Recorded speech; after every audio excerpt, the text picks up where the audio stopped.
For each and every one of you that supported and are supporting breast cancer survivors. To each and every one of you that have been touched some kind of way by breast cancer. If it's you, I claim you as my sister. If it's a guy, I claim you as my brother, because only you know what you have gone through in this walk with cancer. For all of you that are supporting, I thank you. Now, as Rob said, my name is Sonia Franklin.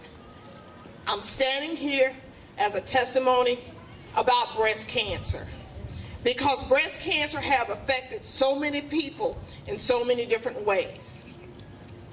I am the Vice President of Sisters Network of Tampa Bay, which is an organization that has 44 chapters within the United States, and we work with the survivors of breast cancer. I work with the National Breast Cancer Coalition, just a little bit about myself, and I work with the Florida Breast Cancer Coalition. In that work and effort, I also talk to and work with scientists with the Department of Defense, finding the research about how can we find that cure? How can we go forward and make a difference in a person's life?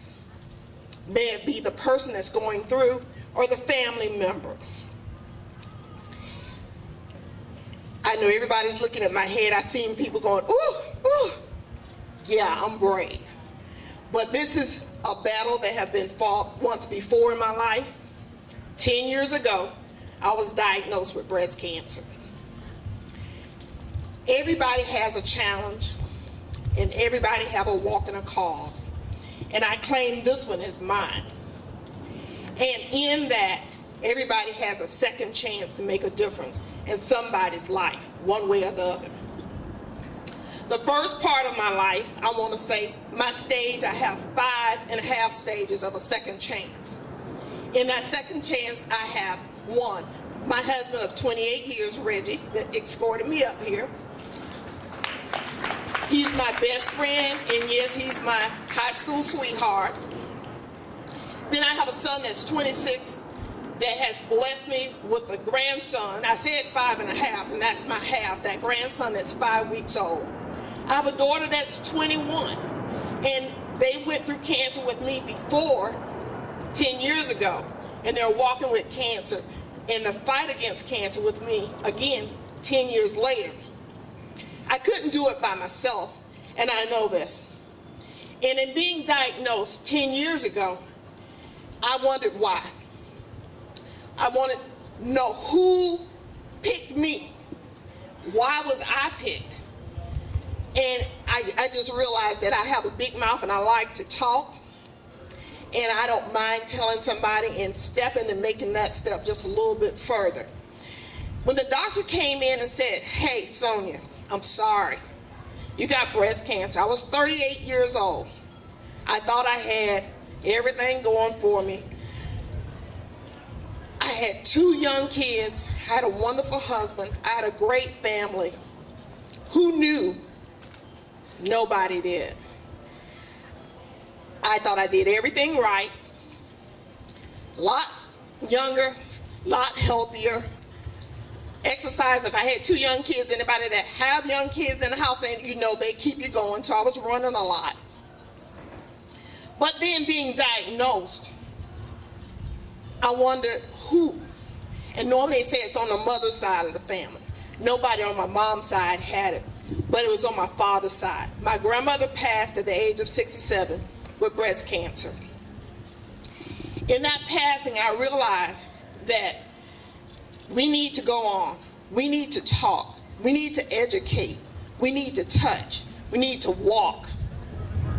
We need to make sure that those that don't have an opportunity to fight, an opportunity to make a difference, an opportunity to see their children grow up and their young grandchildren grow up.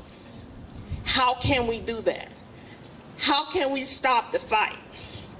Here I stand 10 years later, fighting for breast cancer, talking about breast cancer, having those chemo treatments once again. It's okay. because it was a self-examination, ladies and gentlemen, self-examination that made a difference. I insisted when my doctor told me, Sonia, it's nothing this time, don't worry. I insisted, and in that insisting, I had an MRI, I had a PET scan, I had a mammogram, I had a ultrasound, I had x-rays. They all came back clear, but I insisted. And in me insisting that he go farther, he did a biopsy. When I returned to his office, he sat down and he said, if I had to bet my practice on it, I'll be out of business. Don't let nobody tell you about your body. Insist and make a difference. In knowing that that's my fifth chance, or my second chance, I know that I'm gonna fight a fight. I know I'm gonna walk the walk and talk the talk. As I said, I'm going through chemo. This is my third session that I just finished. And next Thursday, I want each and every one of you around 9 o'clock to say a prayer for Sonia, because she'll be going through her fourth treatment, her last treatment for chemo.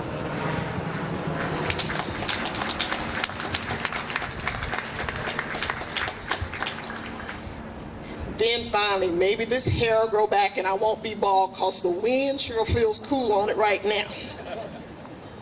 Anyway, that's enough about me, because it's not about me. It's about those that have lost their life. It's about those that are fighting the fight. It is those millions of men, women, and young children. As we know, there is a 10-year-old that was diagnosed not too long ago. It is about those that don't have a doctor to go to. It's about those that can't get those mammograms. It's about those that need those researchers to do further research. It's about those that, little ones that, as you've seen the shirts that say Tata, save the Tatas. In my emphasis is save the babies. Find the cure. Find the cure, America. Find the cure. It is organizations like Sisters Network, which I belong. It's the organizations like the National Breast Cancer Foundation, which will be having the funds donated to from tonight. It is those that are like the National Breast Cancer Coalition that fight in Congress to make the difference. It is those organizations that's trying to stop the silence of breast cancer, that it's not okay to just remove a breast and go on. We need to find a cure. We need to help the next person. We offer educational seminars. Those organizations offer educational seminars. They offer free mammograms. They offer free motivation and support groups. We make it a difference. We're making a difference. We're making strides. That organization, National Breast Cancer Foundation, wants to make women more accessible to mammograms as well as men. Stand up, I ask you. Stand strong, I ask you. Those of you that are healthy, those of you that are happy, continue to support the fight. Continue to be a valuable member. So I make an appeal to you at this time. We need you. We need your support. We need your courage. We need your love. I would like to just end by saying, continue to think pink. Continue to work hard and continue to support this cause. And let someone else have a second chance. I thank you.